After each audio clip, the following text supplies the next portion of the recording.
선생님들 안녕하세요. 하늘쌤입니다. 요양보호사 시험 대비 핵심 문제 지문만 쏙쏙 골라서 함께 공부해 보도록 하겠습니다. 요양보호사의 건강 및 안전관리에 대해서 보도록 하겠습니다.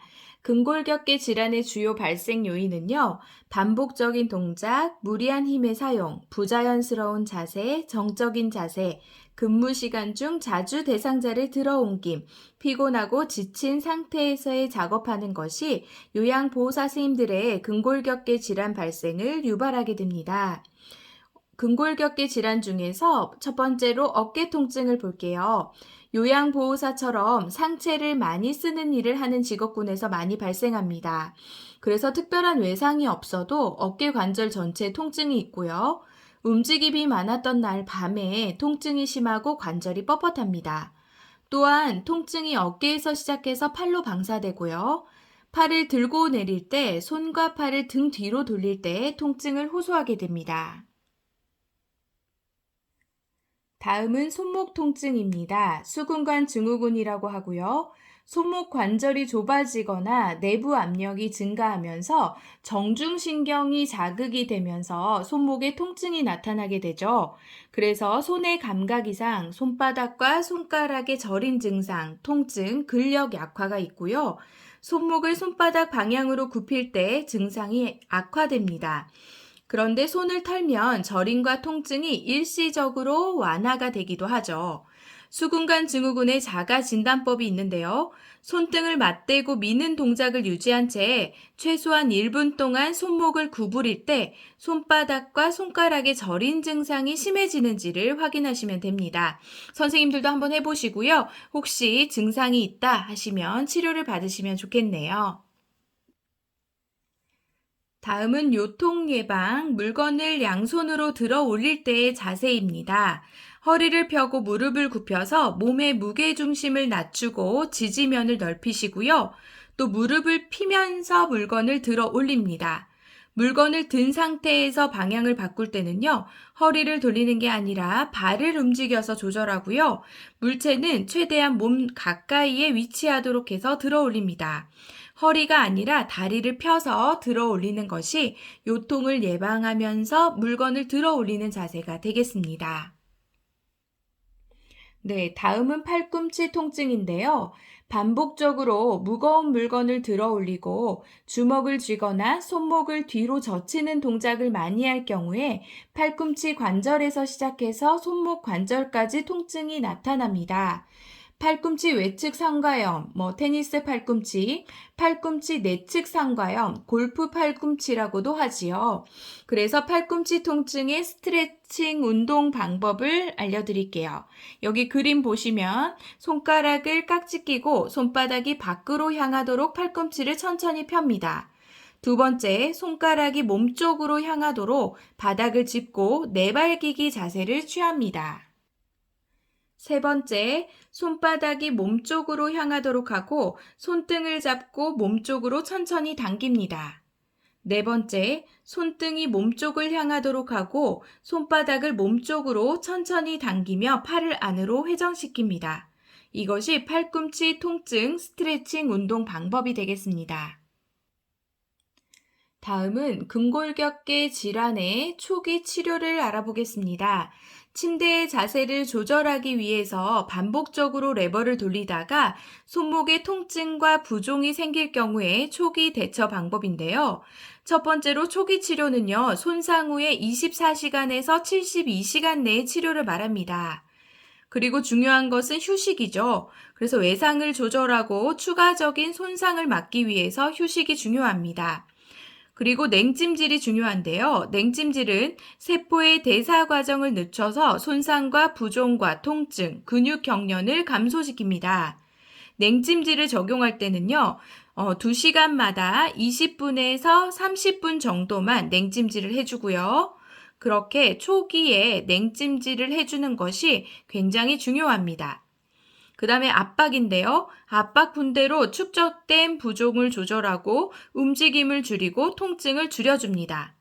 그리고 올리기인데요. 손상 부위를 심장보다 높게 올려서 부종을 줄이는 것이 조직 손상을 줄입니다. 아픈 부위를 고정하는 것, 아픈 부위를 부목으로 안정시켜서 통증과 근육 경련을 감소시키는 것이 중요하고요. 다음은 약물 치료예요. 처방받은 약물을 사용할 수 있습니다. 다음은 스트레칭을 안전하고 효과적으로 하는 방법입니다. 같은 동작을 5에서 10회 반복하고 동작 사이에 5에서 10초 정도 쉽니다.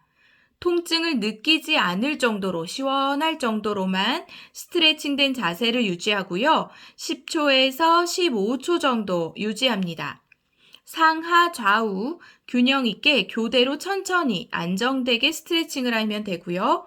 호흡은 편안하고 자연스럽게 하시면 되겠습니다. 요양보호사가 직업성 감염에 걸리기 쉬운 질환과 예방을 알아볼게요. 첫 번째는 결핵입니다. 결핵 환자와 접촉했을 때는요, 결핵 감염에 대한 검사를 받아야 되고요. 결핵이 의심되는 대상자를 돌볼 때는 보호장구, 비말 감염이기 때문에 마스크와 장갑을 착용해야 되고요. 결핵은 호흡기를 통해서 감염이 되기 때문에 대상자가 사용하는 물건을 함께 사용하는 것은 괜찮습니다. 결핵균은 햇볕에 약하기 때문에요. 침구 등을 일광 소독하는 것이 중요합니다. 또 2, 3주 이상의 기침과 발열, 체중 감소, 수면 중에 식은땀 등의 증상이 나타나면요. 결핵 검사를 받는 게 중요합니다. 다음은 독감입니다. 인플루엔자인데요. 인플루엔자는 유행하기 전에 10월에서 12월 사이에 독감 예방접종을 받도록 권장하고요. 그리고 독감 예방접종은 1년에 한 번 접종하죠.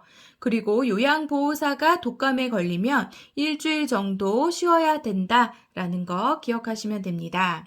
다음은 노로바이러스 장염이에요. 노로바이러스 장염은 감염력이 강합니다. 그래서 2, 3일간 요양보호 업무를 중단하셔야 되고요. 증상이 회복된 후에도 최소 2, 3일간은 음식을 조리하지 않습니다. 그리고 개인위생을 철저하게 하고요. 어패류 등은 반드시 익혀서 먹도록 합니다. 다음은 옴인데요. 옴 진드기는 더운 기온에서 움직임이 활발합니다. 그래서 여름철에 옴이 많이 발생하고요. 옴은 대상자와 직접 접촉해서 전파되거나 아니면 옴이 걸린 대상자가 사용한 의복, 침구, 수건, 혈압기, 체온계 이러한 것들을 통해서 간접 전파되기도 합니다. 대상자는 물론 가족이나 동거인, 요양보호사 등은요, 대상자와 접촉을 한 사람은 증상 유무와 상관없이 함께 동시에 치료해야 된다는 게 굉장히 중요하고요. 내이 및 침구류를 뜨거운 물로 10분에서 20분간 세탁하고 나서 건조하고 그리고 세탁 후 3일 이상 사용하지 않는다라는 것. 옴은요, 한 72시간 정도는 살아있을 수 있어요. 그래서 세탁하고 나서도 3일 동안 사용하지 않고 있다가 그 다음에 사용해야 된다는 거고요. 세탁이 어려운 것은 3일간 햇볕을 쬐도록 널거나 다리미로 다린 후에 사용하도록 합니다. 처방받은 약재, 린단 로션 같은 거는요, 목에서부터 발끝까지 온몸에 골고루 발라주셔야 돼요. 그리고 밤에 바르고 아침에 씻어내도록 합니다. 약을 바를 때는요, 마비로 인해 수축되거나 굴곡진 부위도 또 손가락 사이, 발가락 사이, 엉덩이 사이도 빠뜨리지 않고 꼭 발라야 된다는 것 기억해 주시면 되겠습니다.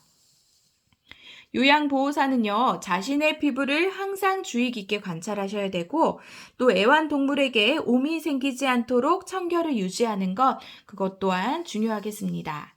다음은 머리입니다. 우리 선생님들 어렸을 때 머리니 한 번씩은 걸려보셨죠? 네, 감염자와 직접 머리 부위를 접촉해서 감염이 되기도 하고요. 침구류나 머리빗을 공동으로 사용해서 감염될 수도 있습니다. 머리니는 1년 중에도 언제나 발생 가능하고요. 그리고 감염 대상자를 돌본 후에 귀가 시에는 옷을 꼭 세탁하고 샤워나 목욕을 해야 되고요. 머리니는 뜨거운 물에 약해요. 그래서 뜨거운 물에 세탁한 후에 건조해야 됩니다. 그래서 55도 이상, 5분 이상 노출하면 머리니가 사멸한다는 것 기억해 주시고요. 감염된 대상자가 누운 바닥과 가구는 진공 청소기를 이용해서 청소해야 됩니다.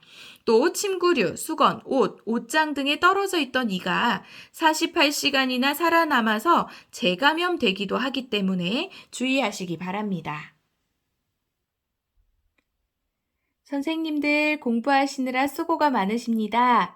네, 요양보호 개론 1단원은 이렇게 마치고요.